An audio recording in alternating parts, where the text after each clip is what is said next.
Endings are a hard thing to nail these days. Some games have an ending where you feel like everything you've done was for nothing.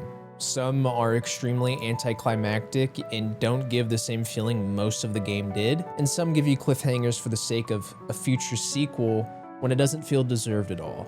Then there are some games where the ending has you feeling empty, where the ending was so captivating, so raw, and so emotional, you can't help but think about it years after release. A few games come to mind when thinking about this. Expedition 33 was the most recent one. Grief is an emotion that a lot of us get trapped in, a perpetual cycle of sadness that's hard to pull yourself out of. The ending of Expedition 33 teaches us that grief is hard, and we all have to keep pushing forward. We keep pushing forward for those that are around us. Red Dead Redemption 2 is another. We have all at some point been guilty of doing something bad in our life, but despite that, there's always a path forward, a path to be a better man. Persona 3's ending was something that shook me to my core that no other game has done, constantly replaying it over and over in my head. With a game that tackles the theme of life and death, what does it all mean? What is the reason for me being on this earth? What is the point of living when death is just around the corner? We all know the social link system the Persona series is known for. You have a limited time to spend with these characters, you hang out with them on specific days, and max them out to 10 before the end of the game. But for Persona 3 in particular, it's more in line thematically and emotionally than the others in this series because of the ending. Each social link deals with the certain traumas that life and death bring.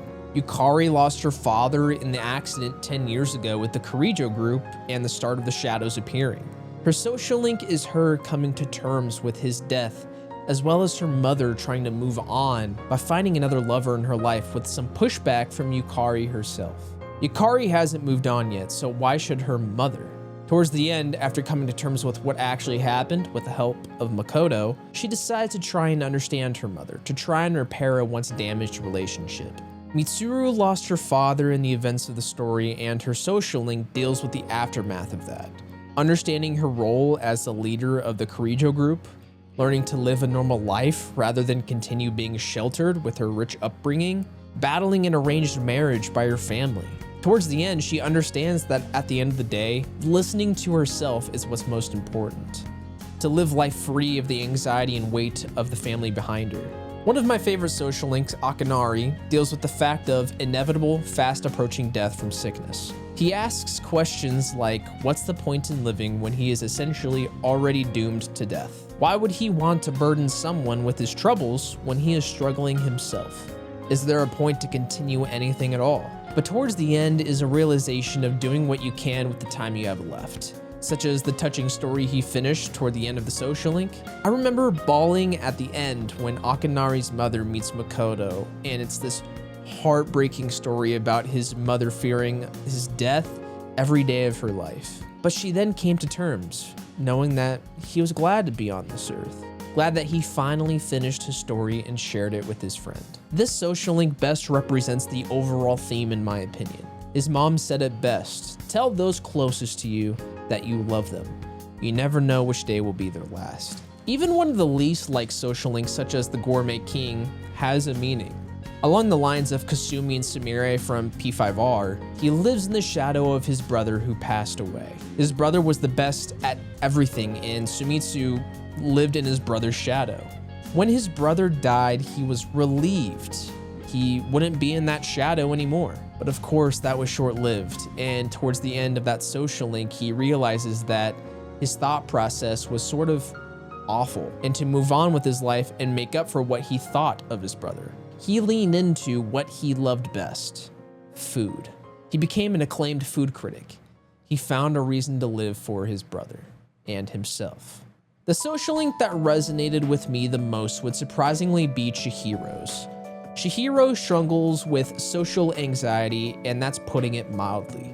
Through the social link, she starts to be more confident with herself, not standing for the accusations of other students while getting over her fear of casual conversation. Although this social link is more romantic focused than the others, it touched me because I struggled with the same thing when I was younger. During college, I didn't talk to anyone.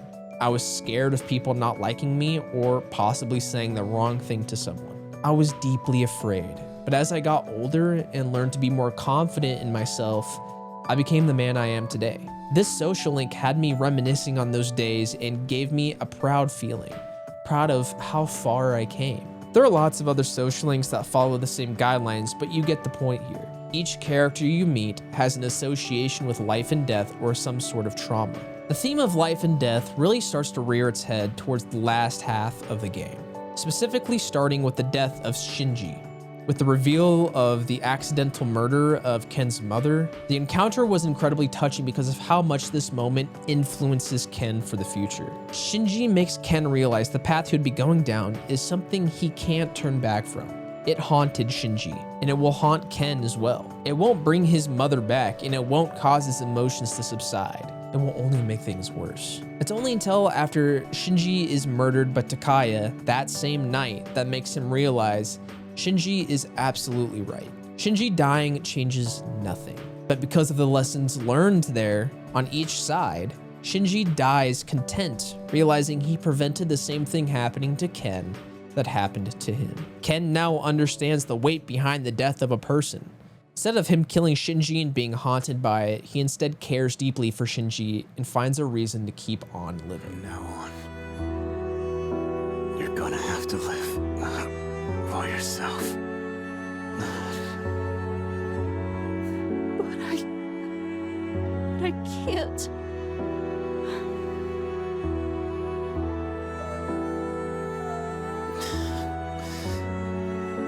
Okay. Look after him. I will. This is how it should be.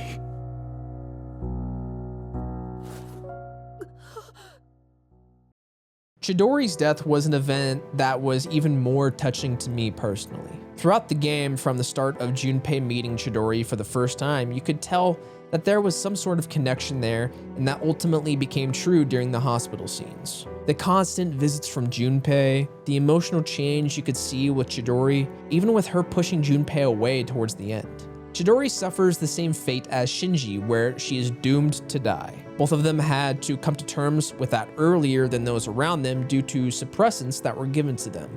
Because of this, it makes sense Chidori fears attachment, deathly afraid of it.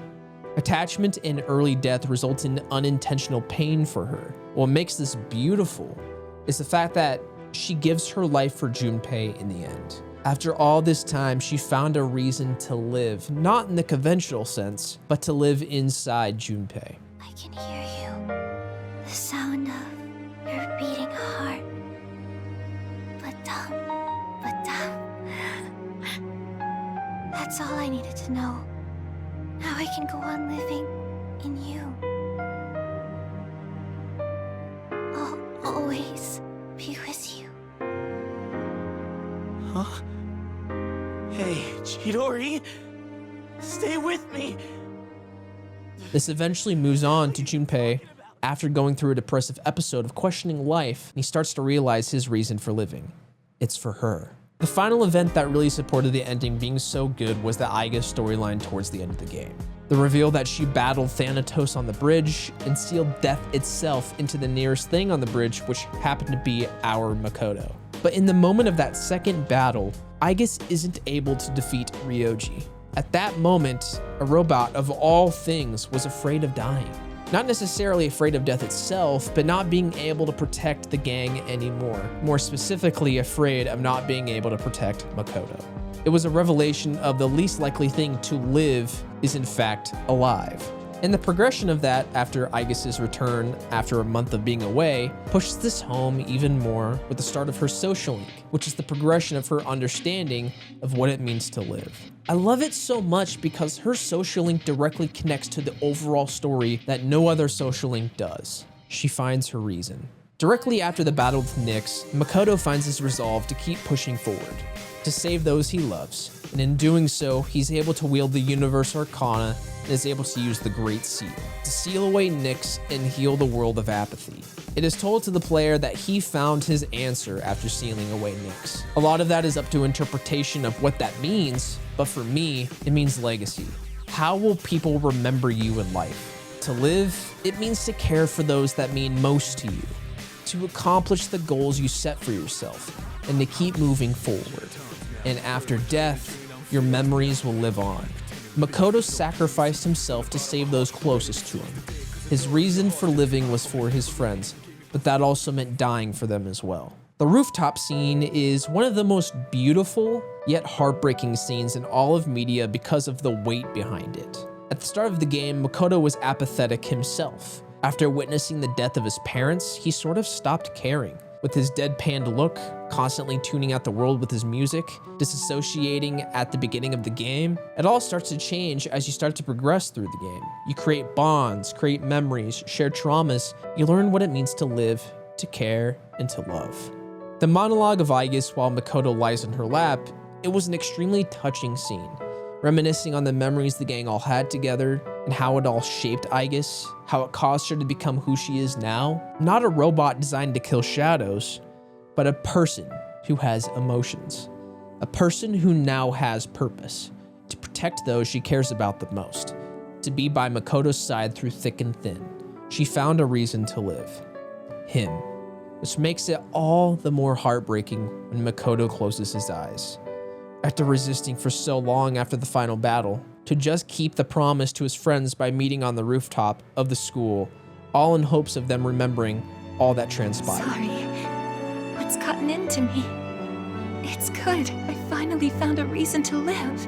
So why am I...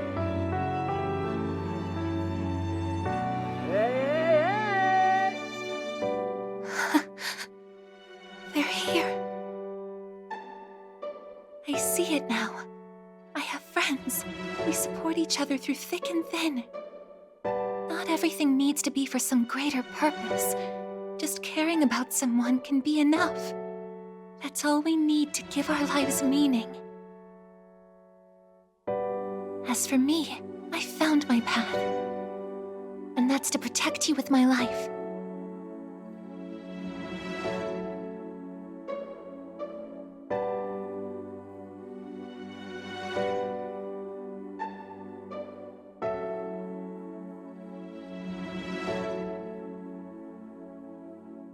Thank you so much for everything.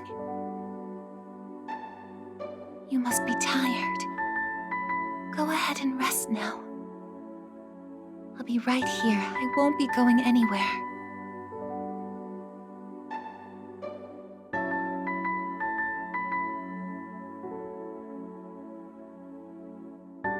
In a moment, the others will be joining us.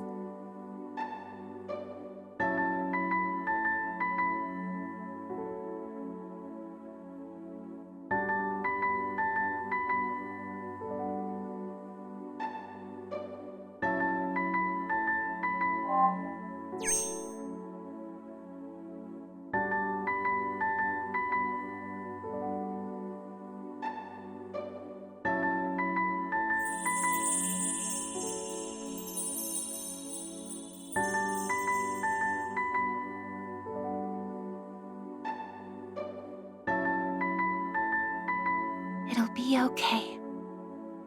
I'm right by your side, here to protect you forevermore.